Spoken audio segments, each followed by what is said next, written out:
Hey everyone, welcome back to the channel. Today we are talking about most highly anticipated game, Sandland. There's a lot of hype around Sandland. For starters, it's an adaptation of a manga series that's over 2 decades old. But more importantly, there are those who believe it's Dragon Ball creator Akira Toriyama's best work. Sandland is an open-world action RPG. It's developed by Ilka and published by Bandai Namco. It is an incredibly ambitious game with a ton of systems and a huge variety of activities, like platforming, vehicular combat, racing, and even town building. Set in a huge open world that is just waiting to be explored both in deserts as well as in forest form. And even though fully exploring these places took me over 40 hours of playtime, the beginning and the end of my playthrough did not feel so different, and that was somewhat disappointing, as if the game had a lot of strong ideas but failed to develop any of them enough. That said, as far as story and world building goes, this is one of the best expansions of an anime game.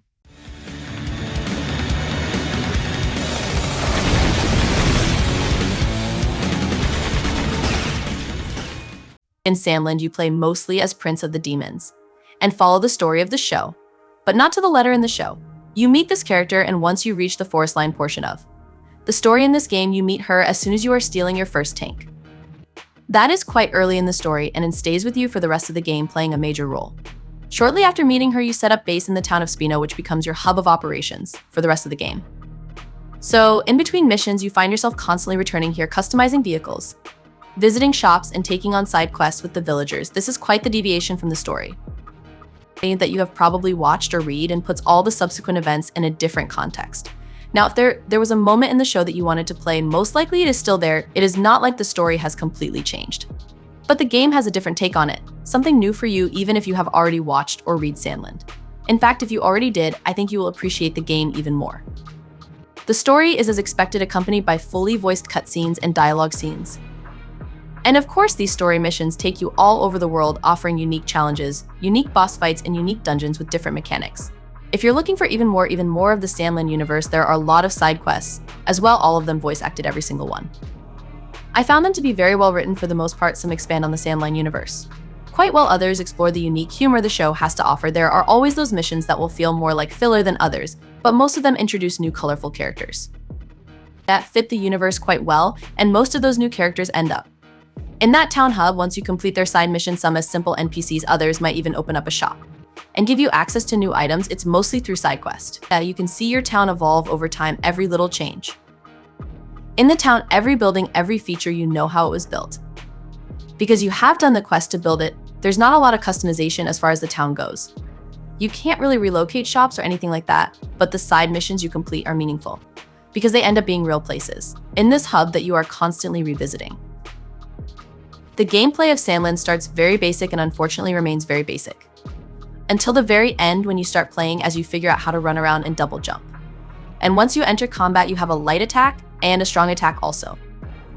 You can dodge, roll out of the way, and that's it. The biggest combat evolution comes with the first talent that you unlock for Baba, which lets you have a different finisher by pressing the strong attack after a few light attacks. Basically, the single talent unlocks combos, and combat does not change significantly after that. A lot of the talents are going to give you more health or damage, but they don't necessarily change the way you play combat-wise. The one thing you unlock as you play the game are new special moves that you can use occasionally, but the basics of combats do not evolve, and that's too bad, because you're stuck with them for 40+ hours of game time. Now, to be fair, a lot of your playtime won't be done on foot, and combat does evolve quite a bit once you introduce vehicles, because there are actually a lot of different types of vehicles, and each one can be customized with a different primary or secondary weapons, plus unique abilities that each vehicle has on a cooldown. Even then, though, despite having a ton of gear to collect and equip, most upgrades will only affect the vehicle stats, and even when you get a different type of cannon for your tank. There is so much to customize in this game as you expand. Your town, new vendors join, and even the vendors that have already joined might have new side quests that expand their item inventory and sell you more stuff. But at the end of the day, there are 2 major things that you can customize in Sandland, and that is your vehicles and your room. Let's start with the room in your town. In the back of your garage is a room that you can fully customize. You can change the wall colors, ceiling height, add light features, add new objects, you name it. You can really spend a long time making your room as pretty as possible, and you can even buy additional rooms which are not connected, which is a shame. But if you're feeling like customizing multiple different rooms, there's a vendor dedicated to selling your room decorations, and you can find many of these room parts simply by exploring the world. Now, this is completely optional or useless, whatever you want to call it, there's no gameplay benefit to setting up your room. It's just there. This is something that if you don't want to engage with, you also don't need to. I think the customization is pretty good, but if you're driven by objectives, you won't find anything to do here. Vehicle customization is also incredible. You can obviously change parts around as you can craft a lot of them, but you need to visit specific vendors to do it, so you'll have to stop upgrading, physically move to another shop, navigate to the materials you need, which you must memorize. There's no shopping list or anything of the sort. Craft them, go back to in. Watch that slow zoom and cutscene again so you can upgrade the vehicle further or craft new parts for your vehicle or whatever you're doing. Even selling outdated parts is an absolute pain, as you must do.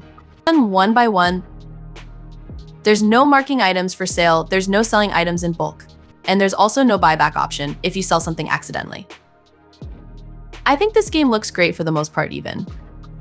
The lower quality cutscenes with simple dialogue make good use of camera angles to keep the scene dynamic and distract you from the fact that Bills above always crosses his arms with the same exaggerated animation. Yeah, you won't be able to unsee it now, and part of that is the character models are simply really good and detailed, or at least that's true for most of them. All the characters that have complex facial features like facial hair or a weird facial shape. Like a lot of the demons, those characters look really good, but simple characters seem to have a few texture or shader errors whenever they make certain expressions that makes them look a little bit weird. Sandland is not the best game ever. The hand-to-hand combat never really feels like it moves beyond button mashing outside of a couple of boss fights. The difficulty of the combat is very low, no matter what difficulty level you're playing on. And there could definitely be more options for customization for the vehicles, although none of these things ruin the story itself. Ultimately, Sandland is a deeply comforting game in its execution and its storytelling. The characters are immensely lovable, and most importantly, it's a lot of fun to play. Sometimes that's all you really need.